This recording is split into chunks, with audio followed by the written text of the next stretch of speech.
Joining us now is Wisconsin-based OBGYN, Dr. Kristen Lyerly. She's a board member of the Committee to Protect Healthcare and ran for Congress last year. Doctor, thanks for joining us. As I mentioned a moment ago, abortion is on the ballot in Wisconsin. And I do really mean that because there was a case to overturn the state's very old abortion ban, 175-year-old abortion ban. Oral arguments were in November. Currently, the state has a 20-week abortion ban. This is up for a decision. Could this new person on the bench be a part of this decision, even if they weren't a part of oral arguments? They wouldn't be a part of the current decision. That's with the court as they stand right now. But regardless of what the decision is, the law is still on the books.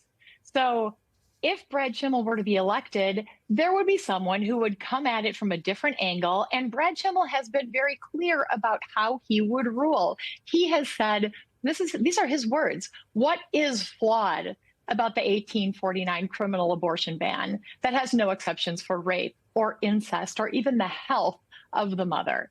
Brad Schimel has prejudged these cases, and we know that he cannot be, we heard him say earlier, objective. He can't be objective. He has already told us what he's going to do.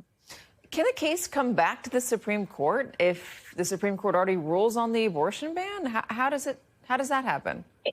Via a different angle, because it's still a law that's on the books. So a different part of the law could be questioned. How is all of this legal uncertainty playing out within healthcare in Wisconsin? It is devastating. We are a fairly rural state. I live in Green Bay. I'm not in Madison or Milwaukee. And what we see in rural parts of the state is we don't have enough doctors. We don't have enough nurses. Our population is aging and requiring more health care. We've lost over half of our rural obstetrical units here in Wisconsin in the past 20 years.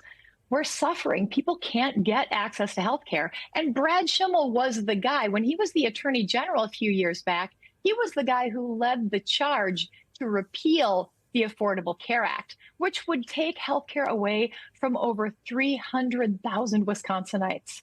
Wisconsinites need health care. We all do. Brad Schimel is not here for Wisconsin. You say you're in Green Bay. You're in a rural part of the state. How are your parts of the state feeling about Elon Musk and all the money? Katie, it's exciting. We had a big rally when Elon was here, and he specifically picked Green Bay. He didn't go to the big cities.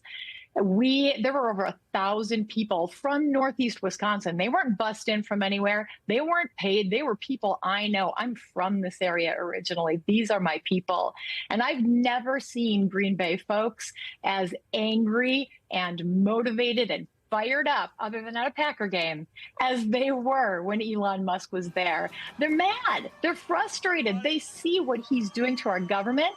They recognize that Social Security, something they've paid into their entire lives, is at risk. They recognize that he's threatening their health care, and they don't like it at all. Dr. Lyerly, thank you very much for joining us. I appreciate it.